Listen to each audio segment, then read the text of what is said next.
Vayechi. Les commentateurs ont beaucoup insisté sur le fait que la paracha de Vayechi est stouma, c'est-à-dire qu'on ne voit pas, entre Vayigash et Vayechi, il n'y a pas d'espace. Vous savez que chaque parachute, normalement, est coupé, chaque sidra est coupé, il y a des espaces où on n'écrit rien pour bien marquer qu'on passe d'une paracha à une autre paracha, alors que la paracha Vayechi, elle continue. Et le Maharal de Prague explique que cette continuation d'abord le Rashi, qu'il y a quelque chose de caché, de fermé.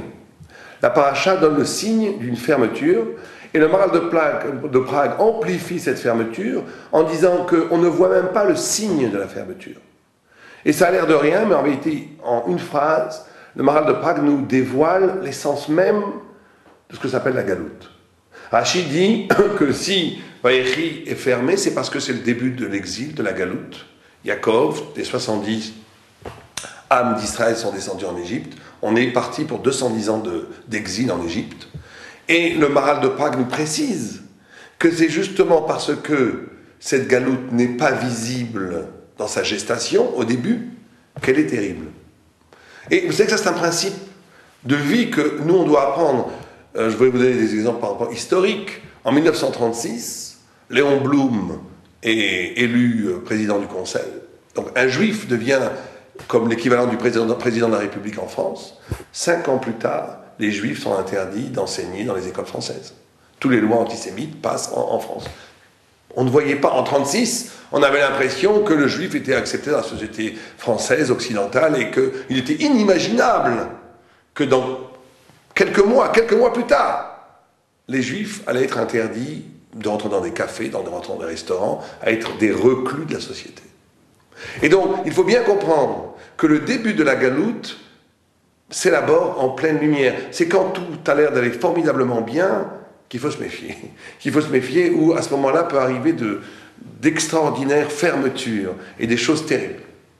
Et d'ailleurs, on nous enseigne que le début de la galoute est vécu par Yaakov comme les plus belles années de sa vie.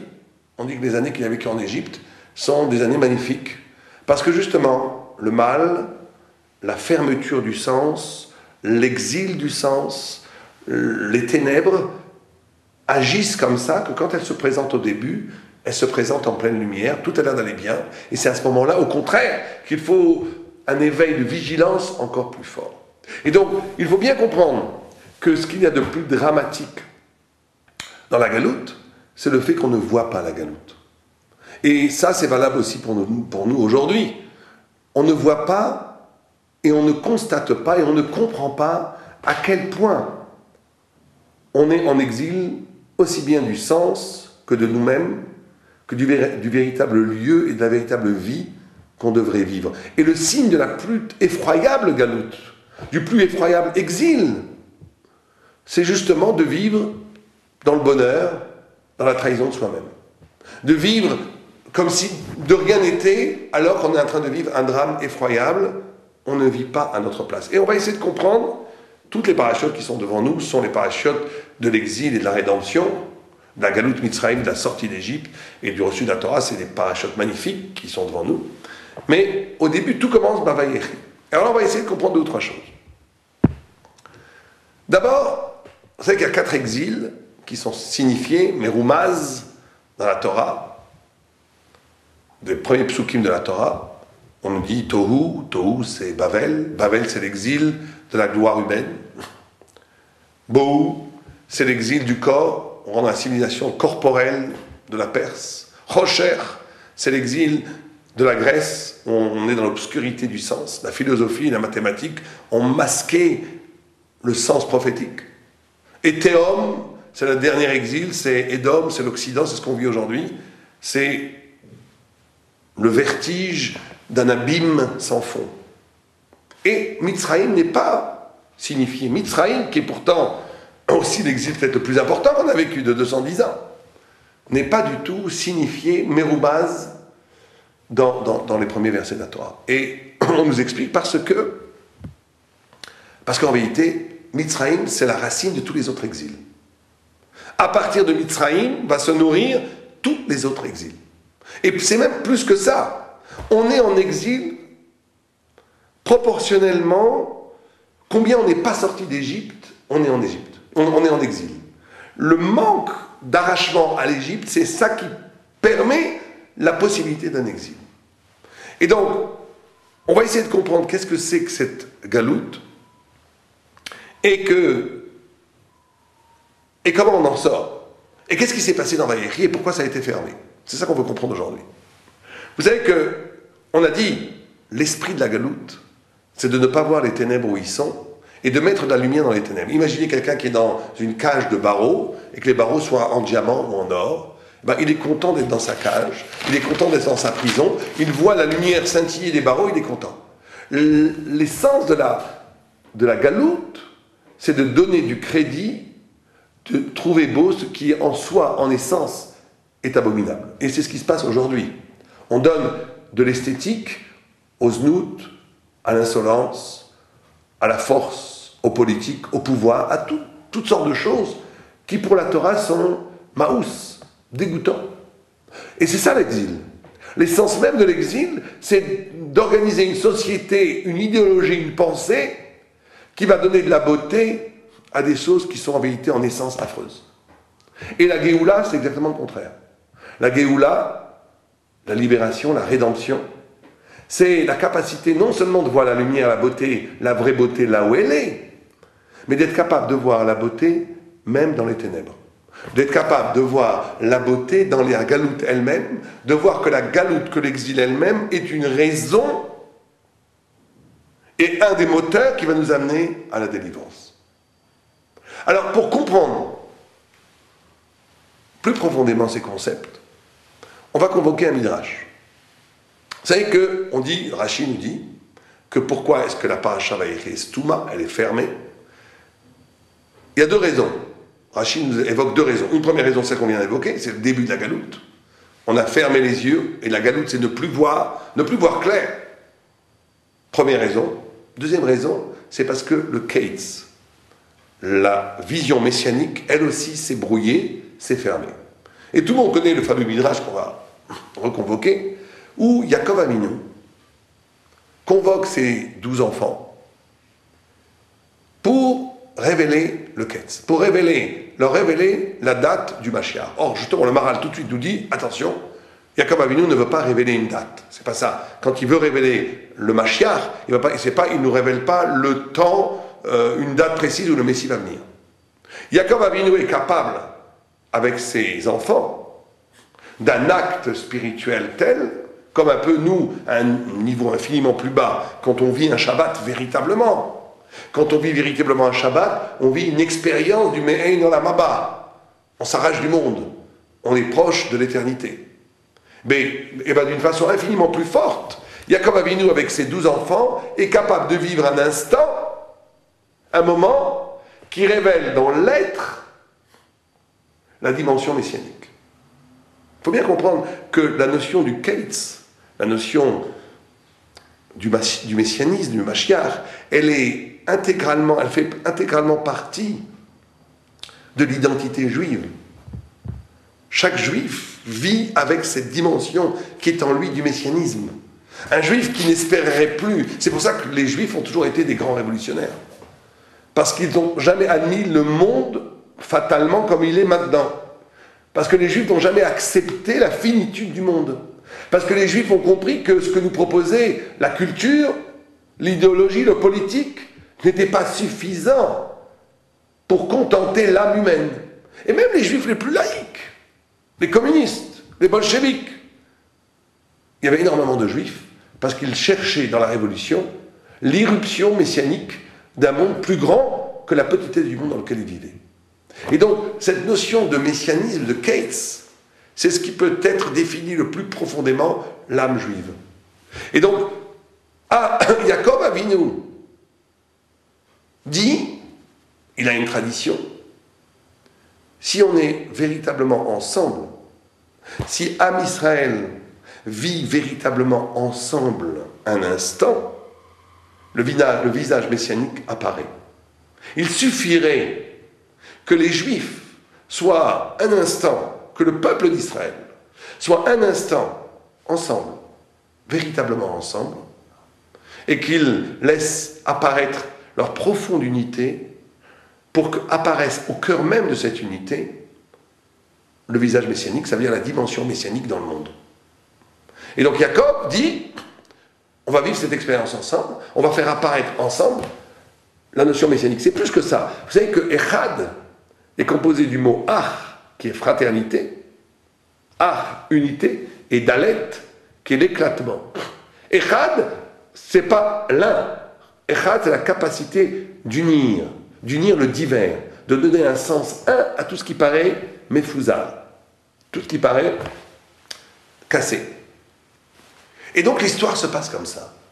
Jacob dit, on est ensemble, je vais bientôt mourir, et je vais poser l'expérience messianique, on va révéler le visage messianique, pour qu'il soit effectif dans l'histoire plus tard.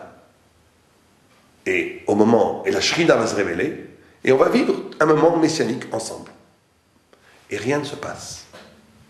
Rien ne se passe. Le visage du Messie n'apparaît pas. Jacob ne comprend pas, il dit c'est impossible. Si on est véritablement ensemble, si on est véritablement juif, si l'ibam béchamaïm, si notre cœur est dans les cieux, si on est fidèle à l'injonction divine, il est impossible que Am Israël soit ensemble et que le Mashiach n'apparaisse pas. C'est impossible. Donc un de vous a le cœur dans la Vodazara. Un de vous pense et croit à l'idolâtrie. Et là, les fils de Jacob répondent, tous ensemble, Shema Israël, écoute Israël notre Père. Israël, c'est le nom de Jacob. Shema Israël, écoute Israël. Hashem Elokeinu, Hashem Echad. Dieu est un. On a tous notre cœur dans la Emouna, dans la foi de Dieu. Et à ce moment-là, Jacob dit Baruch Shem Kevod Malchut Olam Vaed. Et on ne comprend pas. Le Midrash s'arrête là. Il dit Baruch Shem Kevod Malchut Olam Vaed. Et alors, la couchée revient. Si tout le monde a le cœur dans la Emouna de Dieu, pourquoi est-ce que le Mashiach n'apparaît pas? Et c'est peut-être l'enseignement le plus extraordinaire de Vaïri. C'est que le Tour nous dit que quand on dit Baruch Shem Kevod Malchut Olam Vaed, il faut penser en vérité à trois choses. Le Harizal aussi nous enseigne ça. Il faut penser, à Biat HaMashiach, espérer la venue du Messie. 2, Mechiat Amalek, destruction d'Amalek. 3, Misirut Nefesh, qu'on est prêt à donner son âme pour Dieu. C'est les mêmes kavanotes qu'on doit avoir quand on dit Amen Yehei Shmei Rabba dans le Kaddish. Et donc, l'enseignement extraordinaire qui nous est donné ici par Jacob, c'est que Jacob comprend quelque chose. Jacob a cru à un moment donné que le Mashiach pouvait se révéler entre nous. Il suffirait qu'Israël soit Israël pour que le visage messianique apparaisse. Il comprend que ce n'est pas comme ça. Quand tout le monde lui répond Shema Israël, Hashem Elokeinu Hashem Echad, qui comprend que tout Israël a le cœur en Dieu, a le cœur vers Dieu, et que pourtant le Messie n'apparaît pas, c'est qu'il comprend que la vocation messianique, l'apparition messianique, l'épiphanie messianique n'aura lieu que si la façon dont on va vivre la Torah va être capable d'engendrer ces trois choses. C'est-à-dire, va être capable de vaincre Amalek. Il faut que notre Torah, elle soit tellement lumineuse. Il faut que la Torah de Am Israël, elle soit tellement forte, qu'elle traverse, qu'elle inonde, qu'elle submerge toute la pensée universelle. Il faut que la pensée toraïque soit tellement puissante qu'elle l'emporte sur la pensée d'Amalek. Or, la pensée d'Amalek, c'est la pensée anti-Israël, c'est le résumé de tout ce qui est la pensée grecque, des Sables, de toutes les nations. Il faut, pour que le Messie apparaisse, que la vérité de la Torah soit tellement forte qu'elle annule les fausses lumières. Et on ne pourra pas faire venir le Messie si on a une pensée, et si on a une Torah, et si on a une vérité, et si on a une foi, une émouna, qui se contente d'être qu'avec elle-même. Il va falloir que Am Israël traverse toute l'histoire. Il va falloir que Am Israël ait raison de toutes les nations. Il va falloir que Am Israël soit envoyé aux quatre coins du monde. Il va falloir que Am Israël se batte avec toutes les façons fausses d'être humain et qu'elle affirme la vraie façon d'être humain pour que, à la fin, le Mashiach puisse apparaître. Et pour faire ça, il faut être capable de Messirut Nefesh, d'abnégation absolue. Et de là, on apprend pour nous un principe très important. Il ne peut pas. Très souvent, des gens font tchouva, ou des gens reviennent à la Torah et ça crée des problèmes. Ça crée des problèmes, ça crée des disputes, ça crée des guerres. Il ne faut pas que ce soit comme ça. Quand on dit que Torah Darkei Noam, ce n'est pas simplement que la Torah elle est civilisée, que la Torah elle est douce, qu'elle est belle. Bien sûr que c'est ça aussi. Mais ça veut dire qu'on est obligé que notre Torah soit un exemple, soit une beauté, soit un rayonnement, soit une lumière pour les gens qui nous entourent. On est obligé, sauf bien entendu, je ne parle pas ici du combat contre les apicorsim, contre les hérétiques, où là c'est la guerre et le feu, il n'y a pas de rachmanout à avoir. Je ne parle pas de ça. Je parle de l'entourage immédiat, même non religieux autour de nous. Il faut que notre façon de pratiquer la Torah soit tellement belle, tellement poétique, tellement gracieuse, qu'elle impose le respect. C'est ça qui fait venir le Mashiach. Ce qui fait venir le Mashiach en essence, ce qui fait que la fermeture de la paracha s'ouvre, ce qui fait que le Keitz apparaît, c'est justement quand on est capable de traduire la vérité de la Torah en lumière qui illumine le monde entier, les gens qui nous entourent. À notre niveau, à nous, il faut être capable que notre Torah soit assez forte pour qu'elle brille et illumine ce qui nous entoure de façon immédiate. Et vous comprenez que cette idée-là, du passage c'est une idée incroyablement paradoxale, dans la mesure où la Torah doit s'étudier et doit se vivre à côté du monde. La Torah a toujours traversé l'histoire parce qu'elle a été capable de construire une micro-histoire à côté de la macro-histoire. La Torah a réussi à résister à toutes les civilisations, à tous les empires, à toute l'histoire avec un grand H, parce que justement, elle ne s'est jamais compromise dans une association, ni dans une assimilation où la Torah était donnée comme quelque chose de médiatique. Donc, qu'est-ce que ça veut dire? Qu'est-ce que ça veut dire que notre Torah n'amènera le Mashiach que si elle est capable de vaincre Amalek, que le Keitz va véritablement prendre figure du Messie quand on est capable d'illuminer le monde. Mais on nous dit que, attention, il faut vivre, bien sûr qu'on vit dans le monde, mais il faut être capable d'être, vous savez, on dit que le peuple juif a des racines dans le ciel. Le peuple juif vit avec une Torah qui n'est pas soumise au déterminisme politique, historique. Il vit une autre histoire, une histoire divine, une histoire qui n'obéit pas à l'histoire des nations. Donc où est-ce qu'il y a rencontre? Comment est-ce qu'on peut illuminer le monde?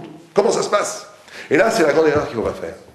Ça ne passe pas par les médias, ni par Internet, ni par... Ça passe fondamentalement que quand je comprends quelque chose, quand j'enseigne la Torah, quand j'étudie la Torah, bien sûr que ça peut passer par Internet, ça peut passer par n'importe quoi, mais c'est pas parce que ça passe par Internet, par la télé, par la radio, par tous les médias que ça a un vrai impact. C'est que parce que quand un juif fait une mitzvah, quand un juif étudie la Torah, quand un juif enseigne la Torah, quand un juif dit un chidouche, il le fait avec une optique de sauver le monde. Si quelqu'un fait une Torah comme une religion, fait une Torah pour s'épanouir, fait même une Torah pour avoir le monde futur, c'est très bien, ça s'appelle déjà l'olishma et avolishma. Mais ce n'est pas la finalité réelle de la Torah. La finalité réelle de la Torah, c'est quand je fais une mitzvah, quand j'étudie un texte de Torah, quand j'enseigne la Torah, je suis en train de donner le sens ultime de l'être. Je suis en train de fonder le pourquoi du monde. Je suis en train d'expliquer véritablement dans la vérité nue et absolue de la révélation divine le pourquoi des choses, le sens réel des choses. Et c'est ça qui illumine le monde. Parce que la vérité, à la fin, elle gagne. La vérité, elle gagne toujours. On peut avoir des milliards de personnes avec des milliards de slogans publicitaires contre une seule parole de vérité. Sur le moment, on a l'impression que la parole de vérité est étouffée, mais à la fin, la parole de vérité, elle emporte toujours. Le temps fait son œuvre, où il ne reste que le vrai. Et tout s'écoule, tout s'effondre, tout s'écroule, après il ne reste que la parole de vrai. C'est cette notion-là que Jacob a compris. Jacob a compris qu'à partir de maintenant, pour faire apparaître le Mashiach, on va être obligé de donner à partir de la Torah le sens de l'univers entier. Et donc on va être obligé de s'exiler, on va être obligé de traverser l'histoire, et bien entendu pas pactiser avec les faux schémas idéologiques, culturels que les non-juifs, que les nations vont nous proposer, jamais de la vie, mais donner à partir de la Torah le sens de ces faux visages. Il faut que la vérité dise la vérité du mensonge. Il faut que la vérité thoraïque soit capable de dire quel est le sens de ce mensonge que l'humain perpétue au travers de toutes les cultures, de toutes les idéologies, de toutes les politiques et de toutes les nations. Et ce n'est que quand Am Israël est capable de faire ça que le Mashiach arrive. Et donc, notre travail fondamental, nous, chacun à son niveau, c'est d'avoir ce rapport à la vérité. Se considérer que chacun à son niveau, considérer que la Torah est ici, ma Torah à moi, mes mitzvot à moi, elles ne sont pas juste quelque chose de personnel. Elles ont un fondement métaphysique qui dit le sens du monde, qui métaken le monde, qui rédime le monde et qui donne au monde sa vraie lumière. Shabbat Shalom.